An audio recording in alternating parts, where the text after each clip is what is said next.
Listo, vamos a continuar hoy con la decimocuarta generación. El rey Josías es el personaje que hoy vamos a estudiar y lo que el Señor nos va a hablar a través de este personaje. Así que esta es la decimocuarta generación, un hombre que su nombre traduce Jehová apoya, anima o sana.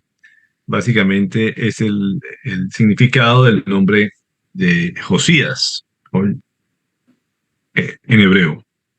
Josías fue el 16º rey del sur de Judá. Sabemos que los dos primeros no se mencionan, y él fue el 16º. Hay dos que no se mencionan. Después vamos a mirar ya en detalle quiénes fueron. Y se hizo rey a la edad de 8 años de edad. Sabemos que a su padre lo mataron sus propios funcionarios, pero eran celosos de que precisamente como no hacía las cosas de acuerdo a lo que Dios les había establecido, buscaron que hubiera un rey de la línea de David y por eso pusieron a Josías como rey a temprana edad, a los 8 años de edad. Y este reinó durante 31 años, desde el año 640 al 609 antes de Cristo. Y está mencionado entre la genealogía de Jesús en Mateo 1:10. Dice, Ezequías engendró a Manasés, Manasés a Amón y Amón a Josías. Amón fue el padre que fue asesinado. Josías engendró a Jeconías y a sus hermanos en el tiempo de la deportación a Babilonia. Entonces, como vemos, es el último rey que gobierna el territorio de Judá antes de que los babilónicos se lo llevaran al exilio. ¿Sí se escucha? Bueno.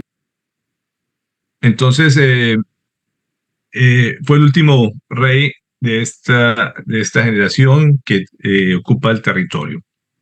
Y Josías fue de los reyes que hizo las cosas conforme a lo que Dios había establecido. Dice, Josías hizo lo que agrada al Señor, pues en todo siguió un buen ejemplo de su antepasado David. No se desvió de él en el más mínimo detalle. Y hay pocos reyes donde el Señor precisamente da una calificación, una evaluación positiva. En su palabra, ellos fueron básicamente tres: Josafat, Ezequías, que hace poco lo estudiamos, y por último, el último rey de que estuvo en una evaluación, que hizo las cosas conforme a lo que el Señor había establecido, fue Josías. Y en este le da unas palabras especiales. En esta versión dice que no se desvió de él en el más mínimo detalle. En otra versión dice no se apartó ni a derecha ni a izquierda, no se apartó de lo que era correcto, dice otra versión, y no se desvió de él en el más mínimo detalle, lo que dice la nueva versión internacional. Entonces, como vemos, fue un hombre completamente radical a pesar de su corta edad. Ahorita vamos a ver a qué edad empezó a decidirse por obedecer al Señor. Dice 2 de Reyes 23:25. Ni antes ni después de Josías hubo otro rey que como él se volviera al Señor de todo corazón, con toda el alma y con todas sus fuerzas, siguiendo en todo la ley de Moisés. Entonces, como vemos, fue un hombre que trató de agradar al Señor, como dice su palabra, con todo corazón, con toda el alma, con todas sus fuerzas, como debemos todos servir al Señor. Y fue un hombre que agradó al Señor, que no se desvió en nada de su palabra y siguió toda la ley de Moisés. Creo que pocas personas reciben un calificativo de esta manera, una descripción de esta manera como lo hizo Josías, y creo que es digno de imitar en todo sentido. Segunda de Crónicas 34:3 nos dice, en el año 8º de su reinado, siendo muy joven, básicamente tenía 16 años, haciendo las cuentas, es el 8º año de su reinado, Josías comenzó a buscar al Dios de su antepasado David. En el año 12º, a los 20 años básicamente que tenía, empezó a purificar a Judá y a Jerusalén, quitando los santuarios paganos, las imágenes de la diosa Aserá y los ídolos de las imágenes de metal fundido. Entonces, como vemos, a muy temprana edad se convirtió, le creyó al Señor, como dice aquí su palabra. Él empezó con el hambre, con el ansia de conocer al Señor. Tuvo un sacerdote que ahorita más tarde vamos a hablar de él, que lo guió, que fue precisamente el que lo impuso como rey de Judá. Y esto es un buen tutor, que un hombre celoso que quería que se mantuviera la línea del rey David y que lo llevó a enseñarle la palabra, a que se apasionara por la palabra. Y a la edad de 20 años, con todo el respaldo de la autoridad del Señor, empieza a purificar, pero no solamente Judá, como vemos aquí, sino también a Jerusalén. Él trató de unir a toda la familia de Jacob, a todas las tribus de Israel, para que le sirvieran al Señor, y trató de purificar. Y creo que es lo que todos debiéramos hacer, no importa la edad donde nos convirtamos al Señor, hay que hacer una limpieza completa, en forma completa, total, no parcial, como la habían hecho algunos de sus antepasados, que habían dejado algunas cosas sin quitar. Este hombre, vamos a ver que fue radical en todos los aspectos y trató no solamente de limpiar su territorio, sino el territorio del resto de las tribus, incluyendo todas las tribus de Israel. Entonces, vemos en 2 de Crónicas 34, 4 al 7, que dice: en su presencia fueron destruidos los altares de los Baales y los altares sobre los que se quemaba incienso. También fueron despedazadas las imágenes para el culto a Aserá, y los ídolos y las imágenes de metal fundido fueron reducidos a polvo, el cual fue esparcido sobre las tumbas de los que les habían ofrecido sacrificios. Quemó sobre los altares los huesos de los sacerdotes, purificando así a Judá y a Jerusalén. Lo mismo hizo en las ciudades de Manasés, Efraín, Simeón y Neftalí, y en sus alrededores. En toda la región de Israel destruyó los altares, redujo a polvo los ídolos y las imágenes de la diosa Aserá, y derribó los altares para quemar incienso. Luego regresó a Jerusalén.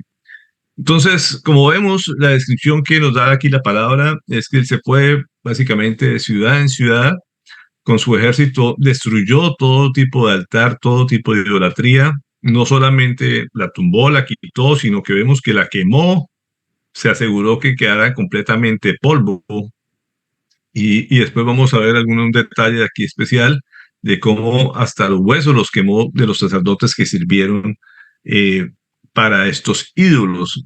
O sea que la limpieza, la purificación que hizo tratando de restaurar solamente lo que era puro, y destruir absolutamente en su máxima expresión cualquier cosa que la gente pudiera aferrar a adorar a otros dioses. Entonces vemos el celo de él por el Señor en forma completamente estricta y extrema también.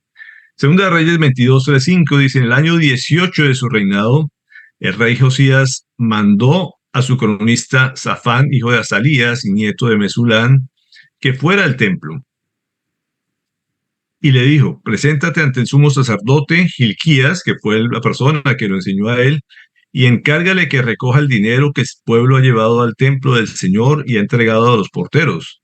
Ordena que ahora se les entregue el dinero a los que supervisan la restauración del templo del Señor, para pagarles a los trabajadores que lo están reparando. Aquí nos permite ver la palabra que el templo había sido completamente abandonado, se había utilizado para otras cosas, se ha vuelto en los años anteriores de sus antecesores que abandonaron al Señor, él y su padre también, en los 2 años que estuvo reinando. Se abandonó completamente el templo y el uso del templo, incluso los dineros que la gente siguió ofrendando al templo, fueron utilizados para otras cosas. Y él utiliza este dinero y estos recursos para limpiar el templo y restaurar todo lo que debía hacerse a él. Y aquí, en esa restauración, encuentran un libro de la ley. Según los estudiosos, se supone que encuentran parte del libro de Deuteronomio. Y él empieza a oír estas palabras a través del escriba, que le lee lo que dice el libro de la ley. Segunda de Reyes 22, 11 al 13 dice, cuando el rey oyó las palabras del libro de la ley, se rasgó las vestiduras y dio esta orden a Hilquías el sacerdote, a Hicán hijo de Safán, a Acbor hijo de Micaías y a Safán el cronista y a Asaías su ministro personal. Vayan a consultar al Señor por mí, por el pueblo y por todo Judá con respecto a lo que dice este libro que se ha encontrado. Sin duda, en la gran ira del Señor arde contra nosotros, porque nuestros antepasados no obedecieron lo que dice este libro, ni actuaron según lo que está prescrito para nosotros. Entonces él escucha las palabras de la ley y trata de entender que eso, lo que se viene, no es nada bueno por todo lo que había hecho anteriormente, las generaciones anteriores a él. Así que él manda de todos modos para que los profetas le escribieran qué era lo que decía, o qué puede interpretar de lo que decía la palabra de la ley, si era esto lo que iba a suceder. Así que él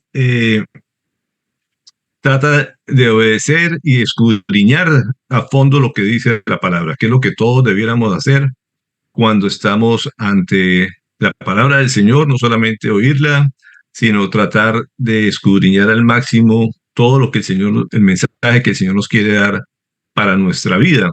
Y esto fue lo que hizo Josías. No solamente se conformó con escuchar la palabra, sino que trata de compartirla, algo que también deberíamos hacer todos, y restablecer las cosas con el Señor, con las personas que están a su alrededor. Segunda 23, 2 al 3, nos dice, acompañado de toda la gente de Judá, de los habitantes de Jerusalén, de los sacerdotes, de los profetas y en fin de la nación entera, desde el más pequeño hasta el más grande, el rey subió al templo del Señor y en presencia de ellos leyó todo lo que está escrito en el libro del pacto, que fue hallado en el templo del Señor. Después se puso de pie junto a la columna y en presencia del Señor renovó el pacto. Se comprometió a seguir al Señor y a cumplir con todo corazón y con toda el alma sus mandamientos, sus preceptos y sus decretos, reafirmando así las palabras del pacto que están escritas en ese libro. Y todo el pueblo confirmó el pacto. Así que esto es un gran ejemplo, un gran testimonio de lo que hace un hombre de Dios, que después de escudriñar la palabra trata de compartir con todos los que están a su alrededor. En este caso lo hace con todo el pueblo, como dice, hasta los niños más pequeños estuvieron oyendo la palabra del Señor y renueva ese compromiso, ese pacto de obedecer al Señor para que el Señor siga derramando bendiciones sobre su pueblo. Después vemos el versículo 4 al 6, dice, luego el rey ordenó al sumo sacerdote Hilquías, a los sacerdotes de segundo rango y a los porteros que sacaran del templo del Señor todos los objetos consagrados a Baal y a Será y a todos los astros del cielo. Hizo que los quemaran en los campos de Cedrón, a las afueras de Jerusalén, y que llevaran las cenizas a Betel. También destituyó a los sacerdotes idólatras que los reyes de Judá habían nombrado para quemar incienso en los altares paganos, tanto en las ciudades de Judá como en Jerusalén, los cuales quemaban incienso a Baal, al sol y a la luna, al zodiaco y a todos los astros del cielo. El rey sacó del templo del Señor la imagen para el culto a Será y la llevó al arroyo de Cedrón, en las afueras de Jerusalén. Allí la quemó hasta convertirla en ceniza, las cuales echó en la fosa común. Y aquí nos describe precisamente todo lo que hacían en el templo del Señor y en los templos también que han construido por todas las regiones. Sus antepasados habían hecho templos en todas las ciudades de Judá e Israel para adorar hasta, como dice, los astros, la luna, las estrellas y sobre todo a esta diosa, a Será, que sigue hoy siendo partícipe de la adoración de muchas religiones a través de las vírgenes y todo lo que la nombra como la reina del cielo o la diosa para muchas personas. Y definitivamente decidió sacar todo eso de los templos y los sacerdotes paganos pusieron mucha resistencia y como vemos, él ejerció su autoridad para hacer que esto se convirtiera en polvo, en cenizas y ponerlas en una fosa común. Y esto, como les decía, sigue siendo una lucha que debemos tener hasta el día de hoy. Creo que esa lucha no ha terminado y en todas las épocas, eh, en muchos templos se permite de alguna manera idolatría, muchas cosas, inclusive a los propios templos, y por algo el Señor ha decidido destruir o ha permitido destruir cualquier lugar o específico, un altar específico donde adorarlos, y por eso nos ha convertido a nosotros en el templo de Él. Así que tenemos que también purificar de la misma manera para que no quepa ninguna idolatría en nuestra vida. Esto lo vemos, ese celo por el Señor también en Pablo. Describe cuando estuvo en Atenas, dice, mientras Pablo los esperaba en Atenas, le dolió en el alma ver que la ciudad estaba llena de ídolos. Y una de las características de toda nuestra cultura grecorromana es esa adoración a ídolos. Siempre se adora a cualquier dios, como dicen, hasta el dios no conocido, que fue el que Pablo les habló a los atenienses cuando estuvo en esta ciudad, porque tenían dioses para todo, a cualquier astro, a cualquier animal, a cualquier cosa creada por nuestro creador, era adorada en vez de adorar al creador, como muchas veces se hace hasta el día de hoy. Así que esto le dolió sobremanera a Pablo ver la ignorancia de las personas y trató de que se adorara al único Dios verdadero. En 1 Corintios 8:5 dice, pues aunque haya los así llamados dioses con minúscula, ya sea en el cielo o en la tierra, y por cierto que hay muchos dioses y muchos señores, como dice, muchos Baales, que es lo que significa la palabra Baal. Dice, para nosotros no hay nada, no hay más que un solo Dios, el Padre de quien todo procede y para el cual vivimos. Y no hay más que un solo Señor, es decir, Jesucristo, por quien todo existe y por medio del cual vivimos. Así que Pablo aquí nos da la clave de lo que nosotros tenemos que hacer. Tenemos que sacar cualquier Dios de minúscula y adorar solamente a Dios el Padre. Y como dice, no hay más que un solo Señor, que es nuestro Señor Jesucristo. Y por Él somos y para Él servimos, para Él existimos. Y esa es la razón de nuestra vida. Así que la Biblia es enfática en el tema de la idolatría. Sabemos que es de las cosas que más le ofenden al Señor, que lo cambiemos por cosas hechas por nuestras manos o por cualquier otro creador, como lo menciona el Salmo 115, del 4 al 8. Dice, pero sus ídolos son de oro y plata, producto de manos humanas. Tienen boca, pero no pueden hablar, ojos, pero no pueden ver. Tienen oídos, pero no pueden oír, nariz, pero no pueden oler, tienen manos, pero no pueden palpar, pies, pero no pueden andar, ni un solo sonido emite su garganta. Semejantes a ellos son sus hacedores y todos los que confían en ellos. Lo que está diciendo aquí esta salmista es, nada de esas cosas sirve, nada de lo creado, ni los que lo crean, ni los que lo siguen, ni los que confían en ellos. ¿Cómo las personas pueden confiar, ponerle fe a algo que no tiene nada de vida ni nada de poder? Así que pues uno sabe que sobra el enemigo, engañar sus mentes, sus corazones, para que confíen en estas cosas. Nuestro trabajo es precisamente revelarle la verdad, sacarlos de las tinieblas a las personas en las que viven y enseñarles al Dios verdadero, al único Dios verdadero que sí tiene poder para hacer su voluntad aquí en la tierra, que nos conoce, que hizo ese creador de todas las cosas y para el cual ya hizo todo el argumento de todo lo que ha de pasar en esta tierra, tiene el control y el dominio de absolutamente todo.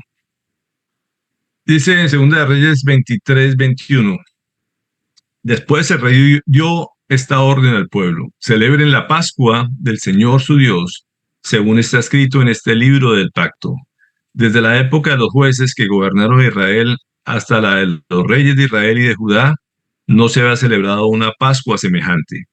Pero en el año 18 del reinado del rey Josías, esta Pascua se celebró en Jerusalén en honor del Señor. Entonces, vemos aquí cómo se cumple la celebración de las fiestas establecidas por el Señor.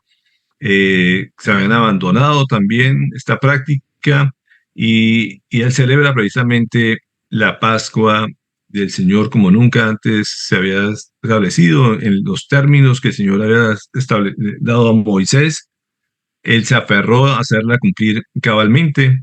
Así que esto fue otra de las cosas que cumplió el rey Josías. Como veíamos, hasta el punto que llegó a hacer esta obra Josías de acabar con todos los altares, los ídolos, las cosas paganas que habían. Detrás de esto viene la palabra del Señor siempre, la advertencia del Señor a través de los profetas. Y esto tampoco puede pasar desapercibido en este tema del día de hoy. Fue un papel fundamental de la profecía del Señor. Y 280 años antes, en Primera de Reyes 13:1, encontramos lo que dice el Señor a través de su profeta. Dice, sucedió que un hombre de Dios, el cual no da el nombre, dice, fue desde Judá hasta Betel en obediencia a la palabra del Señor. Cuando Jeroboam, de pie junto al altar, se disponía a quemar incienso, el hombre de Dios, en obediencia a la palabra del Señor, gritó, altar, altar. Así dice el Señor, en la familia de David nacerá un hijo llamado Josías, el cual sacrificará sobre ti a estos sacerdotes de altares paganos que aquí queman incienso, sobre ti se quemarán huesos humanos. Y como vemos la advertencia que el Señor hacía a través de un hombre de un anónimo que se atrevió a ir hasta Betel y decirle al propio rey lo que iba a suceder. Dice, sobre ese altar que ustedes están quemando incienso, van a quedar sus propios huesos de la gente que se ponga a adorar a estos dioses. Y esto fue lo que sucedió precisamente. Les dio hasta el nombre del rey que iba a hacer esto, el que iba a sanar, el que iba a fortalecer a su pueblo como lo hizo, como significa su nombre Josías. Y esto se cumplió, como le leíamos en el versículo 4 al 5 del capítulo 34. Dice, en su presencia fueron destruidos los altares de los Baales y los altares sobre los que se quemaban incienso, y también fueron despedazadas las imágenes para el culto a Será, y los ídolos y las imágenes de metal fundido fueron reducidos a polvo, el cual fue esparcido sobre las tumbas de los que los habían ofrecido sacrificios. Quemó sobre los altares los huesos de los sacerdotes, purificando así a Judá y a Jerusalén. Entonces vemos el detalle de la profecía, cómo se cumplió. Esto no era cosa pequeña, el hecho de exhumar básicamente el cadáver de estos sacerdotes y agarrar los huesos y quemarlos sobre las tumbas. Eso básicamente es sinónimo de destruir cualquier vestigio que hubiera de idolatría dentro de su pueblo. Así que vemos el detalle de la profecía 280 años antes, y esto nos confirma lo que dice la palabra en Números 23:19, que dice, Dios no es un simple mortal para mentir y cambiar de parecer. ¿Acaso no cumple lo que promete, ni lleva a cabo lo que dice? Y aquí lo vemos claramente que el Señor simplemente no importa el tiempo que pase, simplemente lo que advierte que va a pasar, lo cumple. Y aquí lo vemos con completa exactitud, tanto del nombre del rey como los detalles de lo que iba a llegar a ser, que así lo hizo el rey Josías 200 años después. Y vamos a mirar también cómo Dios utilizó a otros personajes, dice en 2 de Reyes 22, 14 y 19. Así que Hilquías, el sacerdote, Ahicán, Acbor, Safán y Asaías fueron a consultar a la profetisa Hulda. Y aquí vemos una de las mujeres profetas que Dios utiliza en estos días que se habla tanto de discriminación y eso, que veamos que Dios también utiliza a mujeres para impartir su palabra. Dice, Hulda era la esposa de Salún, el encargado del vestuario, quien era hijo de Tikvá, nieto de Jarjás. Hulda les contestó. Esa fue la persona que le consultaron, que precisamente el rey mandó consultar lo que decía la palabra. Dice, así dice el Señor Dios de Israel, dígale al que los ha enviado, que yo el Señor les advierto, voy a enviar desgracia sobre este lugar y sus habitantes, según todo lo que dice el libro que ha leído el rey de Judá. Ellos me han abandonado, han quemado incienso a otros dioses y me han provocado la ira con todos sus ídolos. Por eso mi ira arde contra este lugar y no se apagará.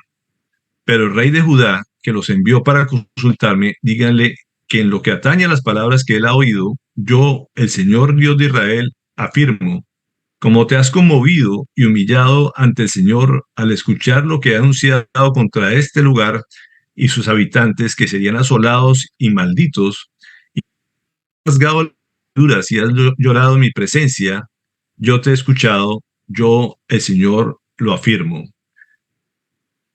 Y hablamos precisamente que el Señor cumple su palabra y no podía dejar pasar por alto toda la maldad del pueblo de Israel durante tantos años, todo lo que hizo la tribu de Judá, cómo se alejaron. Y hemos hablado precisamente, o el Señor nos ha hablado de lo que es la disciplina. Y como dice, toda disciplina trae, toda indisciplina, todo acto de desobediencia trae unas consecuencias. Y aquí, a pesar de que vemos un rey que hizo las cosas al pie de la letra, que obedeció hasta el mínimo detalle, pues no podía cambiar la historia, el designio de lo que Dios ya había establecido en su propia ley. Muchas veces se pueden atrasar las cosas, se pueden demorar algunas cosas que sucedan. El Señor dice, no vas a haber destrucción hasta que termine tu reinado, pero después voy a hacer lo que había prometido, lo que ya les había dicho, lo que ya les había advertido. El Señor siempre advierte y no agarra a nadie por sorpresa. Él siempre da sus instrucciones antes para que se obedezcan. Nadie puede decir que es que no, el Señor no había advertido eso.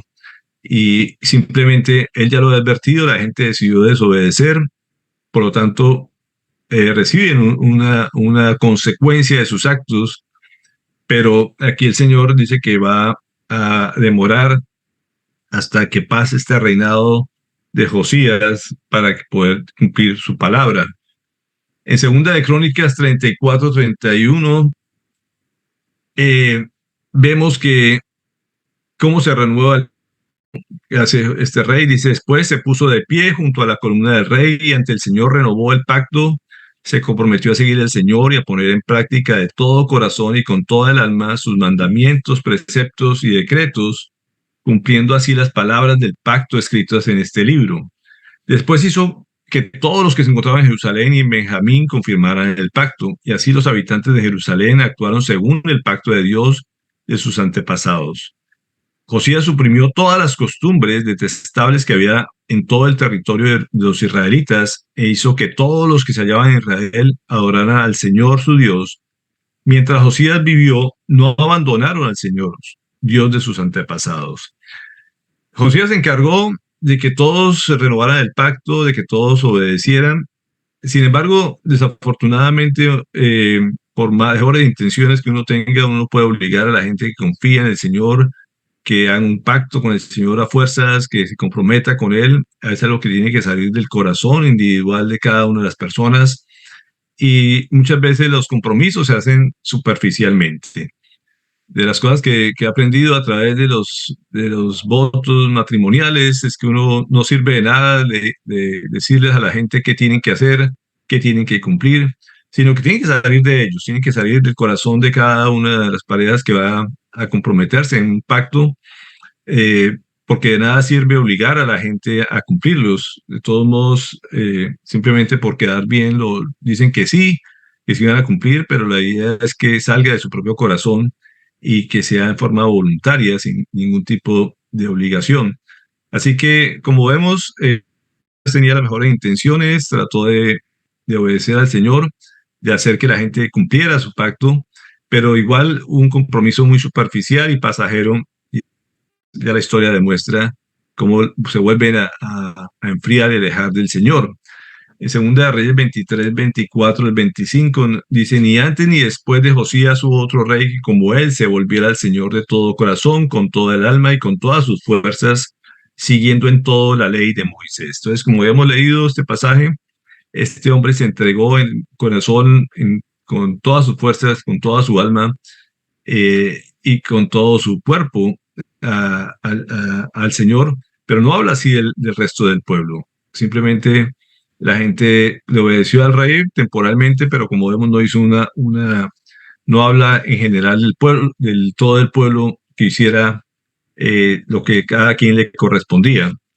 En 2 Timoteo 3:16 nos dice, toda la escritura es inspirada por Dios y útil para enseñar, para reprender, para corregir y para instruir en la justicia, a fin de que el siervo de Dios esté enteramente capacitado para toda buena obra. Y esto precisamente es lo que uno ve a través del profeta, del rey Josías y de los profetas que traen la palabra a las demás personas. Definitivamente la palabra del Señor toca la vida de las personas, ayuda a disciplinar, a corregir, a instruir a las personas cómo es que deben vivir, pero igual no la puede convencer. El convencimiento solamente lo hace el Espíritu Santo, gracia del Señor en la vida de las personas, así que la gente lo puede tomar simplemente como un conocimiento o como cultura general y definitivamente pues causa un efecto en las personas, pero sin la ayuda del Espíritu Santo no se hace completa la obra del Señor. Segunda de Crónicas 35, 20, 21 dice, tiempo después de que Josías terminó la restauración del templo, Necao, rey de Egipto, salió a presentar batalla en Carquemis, ciudad que está junto al río Éufrates, pero Josías le salió al paso. Necao envió mensajeros a decirle, no te entrometas, rey de Judá, hoy no vengo a luchar contra ti, sino contra la nación que me hace la guerra. Dios, que está de mi parte, me ha ordenado que me apresure, así que no interfieras con Dios para que Él no te destruya. Y esto es un pasaje muy interesante, lo que sucede en este capítulo 35. Necao es el rey de Egipto, es uno de los faraones de ese momento, y no es que sea muy amigo de los asirias, del pueblo asirio que estaba en decadencia y que estaba pasando una grave crisis. Gracias a eso, precisamente, fue que Josías pudo levantar un reino más o menos estable sin la opresión de los asirios, pero Nabucodonosor y Babilonia estaban creciendo demasiado y estaban queriendo tomar todo Asia. Y Necao tuvo temor de eso y salió, trató de enfrentarse contra Nabucodonosor y apoyar a los asirios en esta lucha. Así que tenía que cruzar por Judá, pero no tenía nada contra el rey Josías. Y es curioso cómo el Señor lo utiliza también para mandarle un mensaje a través de esta persona, este gentil, se puede decir. No es un hombre de Dios, no es un hombre que siga a Dios ni que lea su palabra, pero está hablando en nombre del Señor. ¿Cómo le advirtió al Señor? No lo especifica aquí, pero el Señor utiliza todos los medios y todas las personas para mandar sus mensajes. Muchas veces, como vemos a través de un gentil, de una mujer o un profeta anónimo, como lo vemos aquí. Hay varios pasajes en esto como el Señor habla a su pueblo, advierte a su pueblo, anima a su pueblo para que le obedezcan. Y esto, en este momento utiliza a un gentil completamente ajeno a su pueblo para mandarle un mensaje al rey Josías. Por lo visto, Josías no le escuchó, no le creyó, sino que se enfrentó a pesar de que no estaba buscándole ningún pleito, ninguna guerra, lo único que quería era pasar por su territorio para enfrentarse a Nabucodonosor. Y este tiempo de guerra pues hizo cambiar un poco la historia de todos modos porque retrasó y después pues, la historia nos muestra que este rey perdió. Y en esta guerra también que tuvo con la tribu de Judá contra Josías, nos dice el versículo 22-24, Josías no le hizo caso a la advertencia que Dios le dio por medio de Necao. Al contrario, en vez de retirarse, se disfrazó y fue a la llanura de Megiddo para pelear pecado. Como los arqueros le dispararon, el rey Josías les dijo a sus servidores: sáquenme de aquí porque estoy gravemente herido. Sus servidores lo sacaron del carro en que estaba y lo trasladaron a otro carro y lo llevaron a Jerusalén. Allí murió y fue sepultado en el panteón de sus antepasados. Y todo Judá y todo Jerusalén hicieron duelo por él. De alguna manera, diríamos, pues aquí fue la única parte donde él se desvió de la ley del Señor o de las palabras del Señor. La ley la cumplía, pero en este caso hizo caso omiso a una advertencia, no le creyó que una persona gentil le diera una palabra de parte del Señor. Así que se enfrentó a este rey y aquí vienen las consecuencias de que a pesar de haber sido un buen rey, a pesar de que trató de cumplir toda la ley, pues muere al tratar de pasar disfrazado en esta guerra, pero de todo modo fue sepultado con sus antepasados en el panteón, con todos los honores y bajo el duelo de todo el pueblo. Fue un buen rey y esto de todos modos permite que se cumpla lo que el Señor había dicho de que iba a destruir a Judá. Y esto lo vemos en Segunda de Reyes 8:19. Dice: porque el Señor no quiso destruir a Judá por consideración a su siervo David, pues le había prometido mantener encendida para siempre una lámpara para él y sus descendientes. Entonces, como vemos, fue una destrucción parcial. Nabucodonosor termina tomándose todo este territorio, no desaparece la ciudad como tal, pero sí se lleva a su pueblo. Esto ya lo vamos a ver en lo que sucede en el exilio. Y sin embargo, Dios siempre permite un remanente que utiliza, no importa el lugar donde lo lleve, siempre cumple su palabra de mantener unos descendientes del rey David que gobiernen a su pueblo. Y a pesar del exilio lo va a mantener, así que la palabra de Dios siempre se cumple, como también lo recuerda en 2 Samuel 7:14. Dice: yo seré su padre y él será mi hijo. Así que cuando haga lo malo, lo castigaré con varas y azotes, como lo haría un padre. Sin embargo, no le negaré mi amor, como se lo negué a Saúl, a quien abandoné para abrirte paso. Tu casa y tu reino durarán para siempre delante de mí. Tu trono quedará establecido para siempre. Estas fueron las palabras, la promesa que Dios estableció con David. Y como vemos, él les advierte que siempre tendrá que ejercer la disciplina sobre su pueblo. Señor, insisto, nos ha hablado estos días de la disciplina. No importa lo que uno haga y después trate de mejorar o de tapar algún pecado, de todo modo el Señor siempre tiene que disciplinar para que no se trate de evitar por lo menos la desviación de su pueblo, de sus hijos, de su familia, y que no se vuelva a repetir las cosas que sus antepasados hicieron. Así que simplemente el Señor nos muestra que disciplina a su pueblo por amor. Y así lo establece en 2 de Crónicas 36:15. Dice: por amor a su pueblo y al lugar donde habita, el Señor, Dios de sus antepasados, con frecuencia les enviaba advertencias por medio de sus mensajeros. Pero ellos se burlaban de los mensajeros de Dios, tenían en poco sus palabras y se mofaban de sus profetas. Por fin el Señor desató su ira contra el pueblo y ya no hubo remedio. Entonces creo que aquí este pasaje resume lo que pasó durante muchos siglos para el pueblo de Israel, que por más que le enviaba a sus profetas advirtiéndoles sus advertencias a través de diferentes personajes, el pueblo simplemente lo que hizo fue burlarse de ellos, sacrificarlos y derramar sangre de muchos profetas. Muchos hombres de Dios han dado la vida por causa de la palabra del Señor, de ser obedientes al Señor, y eso el Señor no lo puede pasar por alto. Así lo estableció y así también advirtió las maldiciones y las consecuencias de estos actos, como lo menciona en Jeremías 26:6. Dice: haré de esta ciudad una maldición para todas las naciones de la tierra. Eso fue lo que estipuló para Jerusalén. precisamente por haber hecho estos actos abominables. Y pues las consecuencias han sido terribles, pero también dijo que algún día iba a guardar un remanente para restaurar a su ciudad, a su pueblo, como lo está haciendo hoy, y lo vemos hoy restablecido. Y, y de todo modo la va a tener en su gloria, y va a tener su Jerusalén celestial también. Todo esto lo ha prometido, y por eso tenemos la certeza de que Dios siempre cumple lo que promete.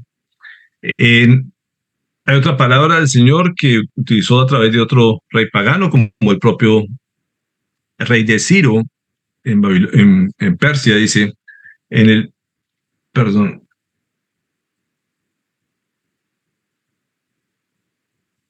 dice, en el primer año del reinado de Ciro, rey de Persia, el Señor dispuso el corazón del rey para que éste promulgara un decreto en todo su reino, y así se cumpliera la palabra del Señor por medio del profeta Jeremías, tanto oralmente como por escrito. El rey decretó lo siguiente: esto es lo que ordena Ciro, rey de Persia. El Señor, Dios del cielo, que me ha dado todos los reinos de la tierra, me ha encargado que le construya un templo en la ciudad de Jerusalén, que está en Judá. Por tanto, cualquiera que pertenezca a Judá vaya a Jerusalén a construir el templo del Señor, Dios de Israel, el Dios que habita en Jerusalén, y que Dios lo acompañe. Y es interesante ver aquí, como dice, Dios utiliza hasta los enemigos para llevar su palabra. El rey de Persia para nada era un hombre de Dios, no era parte del pueblo de Israel, pero vean esas palabras tan contundentes que dice en nombre del Señor, y él mismo facilita para, para que se cumpla lo que Dios había establecido, que se construyera otra vez el templo en Jerusalén, y permitir que parte de este pueblo que estaba en el exilio volviera guardando su palabra, fieles al Señor a pesar de los años que han pasado. No era porque se arrepintieran estos hombres, lo hemos estudiado también, no era porque ellos lo merecieran, simplemente porque el Señor había establecido que iban a estar 70 años en el exilio, y en esta fecha utilizó al rey de turno para que facilitara todas las cosas para cumplir su palabra. Así que vemos, por sobre todas las cosas, el control del Señor. El Señor nada se le sale de sus manos. El Señor es un Dios que habla, que advierte, pero también es un Dios que, que disciplina, y que permanece, y que cumple su palabra, y permanece en sus promesas siempre, con un pequeño grupo, con una pequeña manada, con una pequeña porción de su pueblo que son fieles a su palabra, que perseveran, y que terminan obedeciendo, cumpliendo la palabra del Señor para que otras generaciones lo conozcan. Así que el plan de redención continúa a través de la historia. Aquí ya vamos en la mitad, básicamente hacia los años 700 antes de Cristo, es lo que estamos contemplando en este momento. Hemos hablado desde Abraham, venimos en todo el recorrido, y hoy terminamos un ciclo, como lo dice Mateo 1:17, que nos recuerda, dice que así que hubo un total de 14 generaciones desde Abraham hasta David, 14 de David hasta la deportación de Babilonia, que es el rey que estamos hoy, la generación 14, y 14 desde la deportación de Babilonia hasta el Cristo. Entonces, como vemos, Dios le gustan las matemáticas, todo lleva en forma matemática. Hay 14 generaciones que él estableció en su genealogía, desde David hasta esta deportación. Hoy estamos terminando el rey de la generación 14. Vamos a dedicarle unos días a mirar algunos de los reyes, que por qué el Señor no los metió en su genealogía en estas generaciones, a pesar de que fueron reyes de Israel. Y vamos también a estudiar parte de los reyes que estuvieron en las tribus del norte, para que no dejemos eso en el olvido, y ver cómo se comportaron también en manejando este pueblo desobediente.